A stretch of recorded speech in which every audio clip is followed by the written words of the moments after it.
just wanted it so bad. I wanted it so bad. And on top of that, man, I was on the beat. I was really tired. The more I tried to push, the more it kept getting away from me. And, I'm just glad that my teammates really got us back in the game. And I was thankful I was able to make one damn shot at the end of the game and made some free throws, but it was a tough one. You said it was special beating the Celtics, so you did feel right when we got I'm just lying to you guys. It's when you're in the moment, you have to suppress it. Because if you get caught up in the hype of it all, you don't really play the best basketball. But I mean, you guys know how student I am with the game. I mean, I know every series that the Lakers have played in. That was a Laker nut.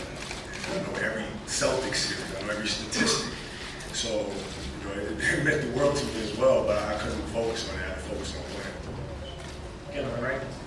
Chris Chalmers, an AOL fan, asked Kobe, when you were struggling, what did it mean to you? I think it was earlier in the fourth quarter when the fans kind of started chanting Kobe to help get you going, encourage you.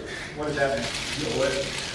To be honest with you, I didn't even hear him. I was so tired, my ears were ringing. I mean, it really was. It just felt like I was like 6 o'clock in the morning on the track and get running. I was just drained.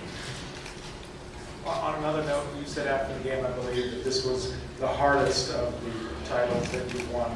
Just talk about how hard this series was, and was this maybe the most tension-filled, feistiest finals game you've been in? It was. It was the most physical one. They believed that they could beat us. Obviously, what happened in 08, but the physicality of their team, how smart they are, extremely well coached. Guys made big shots. It was tough. They weren't going to beat themselves. We had to beat them. Jim Vilko with KCBS TV. Can you speak in terms of what this means to you individually? We know what it means as a team, but what about individually for you? Just got one more than Shaq. You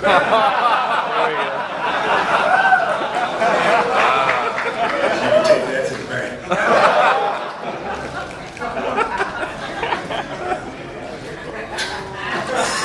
You know how I am. You guys know how I am. Don't forget anything. Yeah, Kobe. Now that the season's over and you're being straight with us, what is the condition?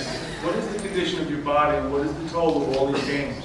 I'm old. What does it feel like? It felt good enough to get through the playoffs. I'm obviously going to have to look at the knee and figure some things out. I can't play a whole entire season the way it is right now. But I have to figure some things out. Same thing with the finger. Without the tape, I can't coach basketball. So some things I have to figure out in the offseason, but it was good enough to get through this one. Is it a matter of fixing your body, or is it a matter of learning how to play differently as you age? No, it's just an injury. And that's what drove me nuts. And, made this even sweeter is that everybody kept talking about he's old, I was hurt. You old or you want to be hurt. And I drained my knee and all of a sudden drilling on my 30-point games and 10-point games. And everybody saying how young I was hurt. You are aware that you played more NBA basketball than by a long shot anyone under the age of 32. You want to start with motivation right now for next season? Let's start with me right now. Ted Sobel, KFWB local radio. First of all, I don't know if you know, but Shaq said yesterday, if you win today, you're the greatest Laker of them all. I don't know if you heard that. That's fantastic. It matters a lot to you, doesn't it? Yeah, what did Fisher say after the third quarter? He looked unbelievably animated in that little get-together in front of the bench. He's our emotional leader. Verbally, just said, guys, you got 12 minutes. 12 minutes to dig down, to get back into this game. Everything that we work hard for, 12 minutes to put it together. We followed suit. Fitting he came up with that three-pointer late again. That's deep fish. That's just who he is, and there's not enough words, phrase that I can use to describe him and how I feel. That great. Jonathan Abrams, New York Times. After game 2, you had Tim and Mike Procopio with flyouts to Boston. How much of a role, even all playoffs, did they play for you? Huge. He was my Jack Bauer. Gave me all the edits, all the history, scouting reports, defensive rotations on the Celtics. He was my eyes and ears. So when I played the game, I'd use all his scouting reports, all of his information. It was a huge help for me. That was all postseason? All postseason, particularly this series. Boston was a huge problem, for me personally. It was a huge problem, and I needed some extra eyes and ears to help me out and help me get through it. Ken on the right side. Ken Berger from CBSSports.com. Number 5 is also one away from Michael. And I know one of the things you admired about him was just the way he was able to... Kobe! Elbow! Yes, sir! I love that kid. I love that kid. That was going to be a really poignant question. Sorry, interrupting. But I know one of the things you admired about Michael, he just had an innate ability to figure out how to win a game any kind of way he could, whether it's offense, defense, whatever. Where did you dig in the memory banks, in your mind, wherever where did you find that tonight? Well, I had to do something, so I had to rebound the ball.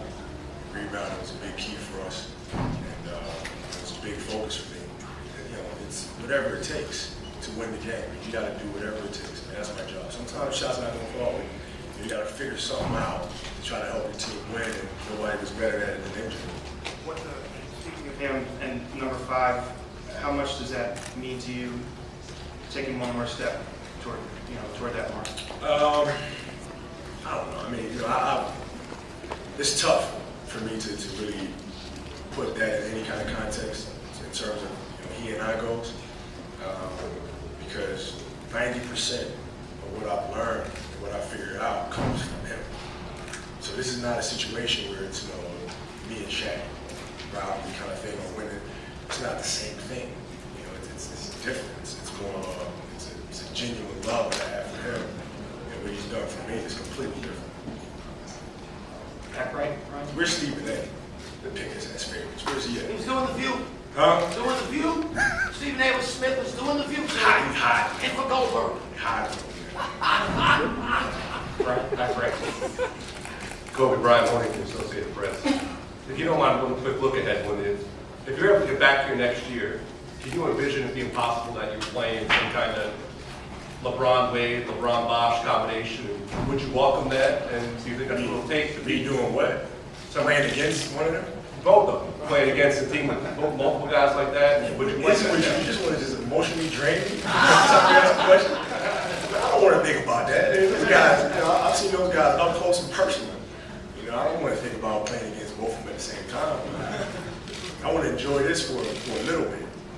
You like a challenge. Would you welcome something like that next year for going for a third? What do you think? I'm going to be surly with you.